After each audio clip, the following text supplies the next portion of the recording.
So here we have the Freeman PP123 micro pinner. Today we're going to be showing you how to remove and replace the dry blade and bumper kit on the pinner, on the micro pinner. Some tools you'll need a pair of needle nose pliers, flathead screwdriver, and an Allen key that we have with a drill here, or the one that is actually provided with the pin nailer in the box when you purchase it new. Step one is going to be removing the 4 screws from the top of the pinner, and then removing the orange cap.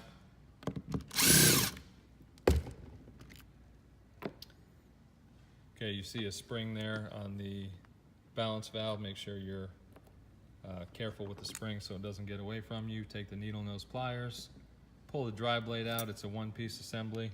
You see it's a dry blade here with a piston. With the dry blade, you'll notice that it has one side, let's see if I can get the focus there. So it's got one side with grooves in it.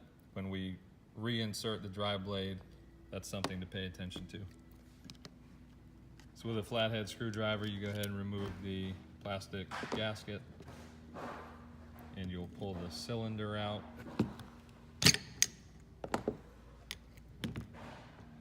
And there you see in the bottom of the cylinder, you have your bumper.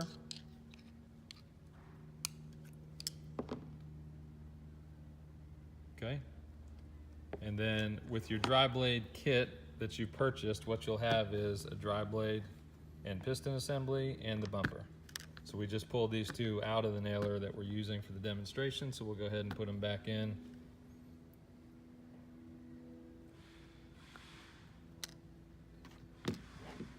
Basically, it's in the reverse order of what we just did.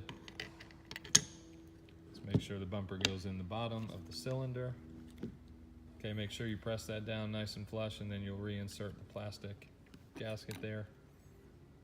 Then your dry blade, you want to make sure your groove edge, okay, which will be the back side, is pointed toward the back of the nailer, which you'll see a channel inside the body of the pinner. Okay, just make sure it fits in properly, and then you'll feel it drop in. So once that is seated in there properly, you want to take your balance valve with the spring facing up, drop that in,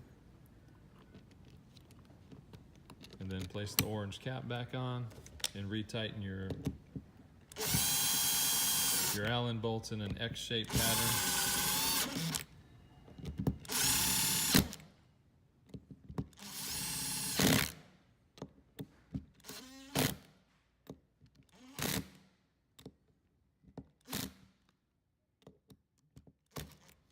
And you're done. Thank you.